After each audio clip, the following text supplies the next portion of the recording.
आज 10th class के लिए फिजिक्स में इलेक्ट्रिसिटी पढ़ाने जा रहे हैं और इसमें हम लोग कॉम्बिनेशन ऑफ रेजिस्टर्स के बारे में जानेंगे, उसके टाइप्स जानेंगे और सीरीज, पैरेलल, मिक्स्ड कॉम्बिनेशंस होते हैं, उसमें से एक का एक्सप्लेन करेंगे कि उनका इक्विवेलेंट रेजिस्टेंस कितना होगा।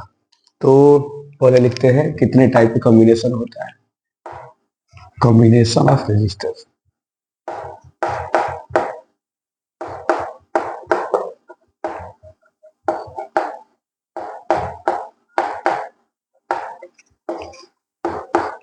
there are three types of combination.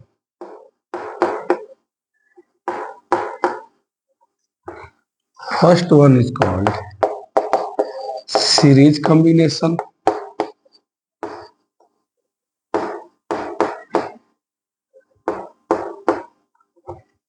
Board में पढ़ना है इसको। Second one is parallel combination.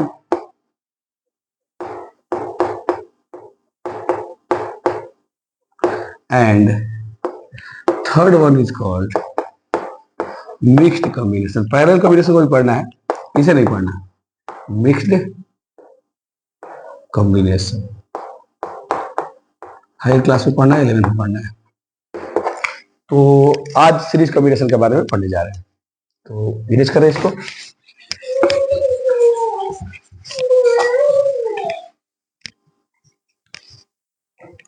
Important है,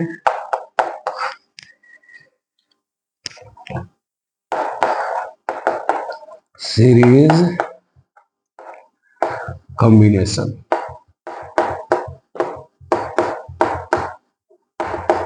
पहले इसको हम लोग समझ लेते हैं, उसके बाद डेफिनेशन लिखवा देंगे।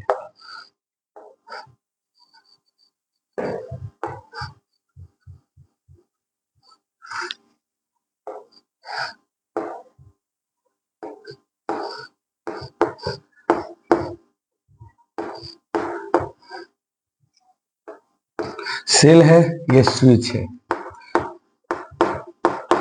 जिसको ऑन ऑफ करते ही करंट का फ्लो और करंट का फ्लो नहीं होता। ठीक है, ऑफ करेंगे तो करंट फ्लो रुक जाता है और ऑन करने पे करंट फ्लो करने लगता है। ये स्विच है, ये सेल है। सेल का जो बड़ा वाला लाइन होता है वो पॉजिटिव टर्मिनल को दिखाता है और छोटा लाइन निगेटिव टर्मिनल को। ठीक है, इसको मान लेते हैं कि ये रेजिस्टर्स है, ये रेजिस्टर्स है। इस रेजिस्टर का रेजिस्टेंस R1 है और इसका मान लेते हैं रेजिस्टेंस कितना है, R2। ठीक है, और ये सेल का जो पोटेंशियल डिफरेंस है वोल्टेज, वो कितना है, V। क्लोज सर्किट हो गया है, ऑन कर दिया स्विच। ठीक है, अब हम लोग देखते हैं इसमें होता क्या है। तो देखिए बच्चों, इस पॉजिटिव टर्मिनल से चार्ज निकलता है। किसके लिए निकलता है, तो निगेटिव टर्मिनल तक जाने के लिए। मतलब पॉजिटिव टर्मिनल से चार्ज निकल के कहां आना चाहता है, निगेटिव टर्मिनल में। ठीक है, यही बीच में अगर कहीं भी सर्किट ब्रेक कर गया, ओपन हो गया, तो चार्ज का फ्लो नहीं होगा, निकलेगा नहीं यहां से। तो इसके कारण सर्किट क्लोज होना चाहिए। तो फिर से बता रहे हैं, इस एनालॉजी को आप लोग ध्यान से समझ जाओ। पॉजिटिव टर्मिनल से चार्ज निकलता है, किसके लिए निकलता है, वो निगेटिव टर्मिनल तक जाने के लिए। ठीक है, और अगर बीच में कहीं भी ब्रेक कर गया है सर्किट, यानी ओपन है, तो चार्ज का फ्लो नहीं होगा, यानी करंट फ्लो नहीं करेगा। ठीक है, अब यहां का हो गया, आगे बढ़ते हैं, इधर देखते हैं। तो ठीक है, चार्ज निकला, यहां आया। यहां से आने के बाद क्या होगा, तो यहां से आने के बाद अगर चार्ज को यहां आना है, तो आप लोग ध्यान से देखो और बताओ, यहां से यहां आने के लिए उसको किसके थ्रू होके पास आना होगा, किसके थ्रू पास होना पड़ेगा। क्या R1 के थ्रू केवल, या R1 नहीं, केवल R2 के थ्रू, R1 और R2 दोनों के थ्रू पास करना पड़ेगा। दोनों के थ्रू पास करना पड़ेगा क्योंकि उसके पास कोई अल्टरनेट पाथ ही नहीं है। तो रेजिस्टर्स का ऐसा कॉम्बिनेशन जिसमें चार्ज को फ्लो करने के लिए one terminal to another terminal कोई अल्टरनेट पाथ अवेलेबल ना हो, एक ही सिंगल पाथ हो जिससे होके आना ही पड़ेगा, इसको हम लोग कहते हैं सीरीज कॉम्बिनेशन। ठीक है, तो अब इसका डेफिनेशन लिखते हैं। रेजिस्टर्स आर कंबाइंड, किस तरह से कंबाइंड है, वन आफ्टर अनदर,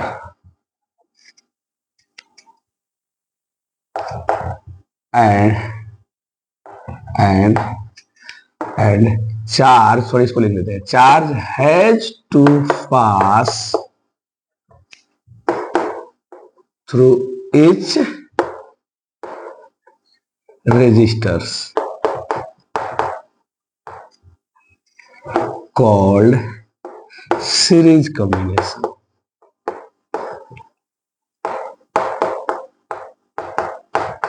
ठीक है, इसको बोलते हैं series. Resistors are combined one after another and charge has to pass through each resistor called series combination. ठीक है, अब आगे बढ़ते हैं। तो इससे मान लेते हैं करंट कितना निकला, आई, यहां करंट कितना आएगा, आई, यहां से यहां भी करंट कितना आएगा, आई, यानी इससे R1 से चल के आया आई, फिर आई को यहां आना ही है, तो R2 से भी चल के कितना आएगा, आई ही, और फिर वापस यहां निगेटिव टर्मिनल में कितना जाएगा करंट, आई।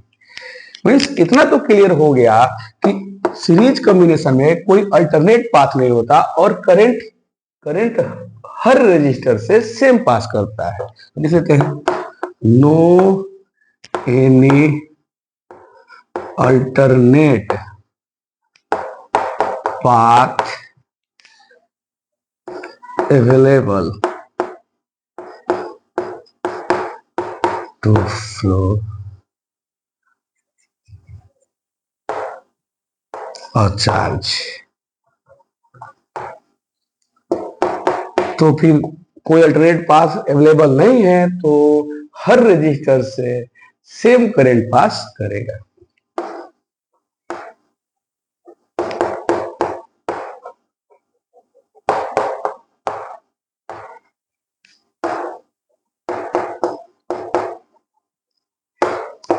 बट पोटेंशियल क्या होगा, तो यहां से यहां करंट तो फ्लो कर जाएगा, लेकिन करते करते उसका कुछ ना कुछ पोटेंशियल ड्रॉप कर जाएगा, वर्क करना पड़ेगा क्योंकि रेजिस्टेंस है। तो यहां मान लेते हैं कि R1 के कारण इसका पोटेंशियल ड्रॉप V1 हुआ, R2 के कारण इसका V2 हुआ।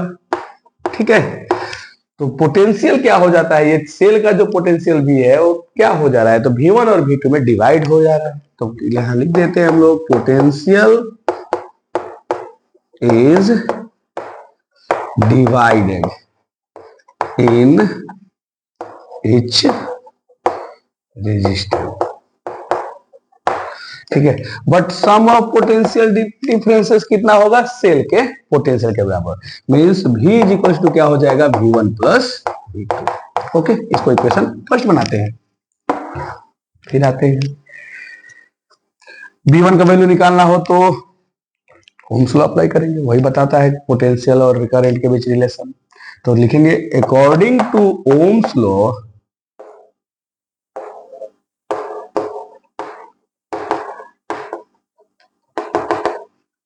V1 इज इक्वल टू कितना हो जाएगा, I R1 and V2 is equal to I R2। अब इसका वैल्यू इक्वेशन फर्स्ट में पुट करते हैं, therefore V is equal to कितना हो जाएगा, I R1 plus I R2। ठीक है, तो V का वैल्यू आ गया I R1 plus I R2। अब यहां से जो करने जा रहे हैं उसको ध्यान से सुनिएगा। सेम सेटअप पर दो रेजिस्टर्स ना यूज करके एक सिंगल रेजिस्टर्स लेते हैं और उस सिंगल रेजिस्टर से जो दोनों रेजिस्टेंस मिलकर जितना पोटेंशियल ड्रॉप कराते हैं उतना वो सिंगल अकेला ही कर देता है और यही सेटअप रहता है, तो उसको हम लोग कहते हैं इक्विवेलेंट रेजिस्टर। ठीक है, यानी कि वो सेम पोटेंशियल ड्रॉप करा दिया अकेले ही। अब उस इक्विवेलेंट रेजिस्टेंस के कारण जो पोटेंशियल ड्रॉप होगा वो कितना होगा, तो इसको लिखेंगे V is equal to I, current same होगा लेकिन उसका रेजिस्टर अलग है। ठीक है, रेजिस्टर्स अलग है तो रेजिस्टेंस अलग होगा, उस रेजिस्टेंस को हम लोग लिखते हैं R S, सीरीज में है इसको क्या लिख देते हैं, R S। अब भी के जगह पर हम लोग किसका यूज करेंगे, आई इंटू आर एस का। ये आर एस कहां से आया, तो फिर से कह रहे हैं, ये दोनों रजिस्टर्स मिलके जितना पोटेंशियल ड्रॉप करा रहे हैं जिस सेटअप पे, मींस जिस करंट और पोटेंशियल डिफरेंस में, उतना अकेले सिंगल करा दे तो उसके रेजिस्टेंस को हम लोग क्या कहेंगे, इक्विवेलेंट रेजिस्टेंस। और तब भी इक्वल टू क्या हो जाएगा, ये भी आई इंटू आर एस, ये सिंगल रेजिस्टेंस है। इरेज करते हैं।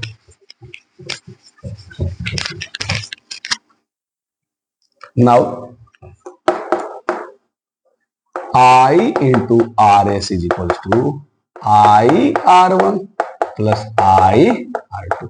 यहां से I कॉमन लेते हैं RHS से, तो क्या मिलेगा, R1 प्लस R2, I से I कैंसल, देयरफॉर RS कितना आया, R1 प्लस R2। अब थोड़ा सा इसको लिख देते हैं, ये क्या है RS, तो RS ना इक्विवेलेंट रेजिस्टेंस है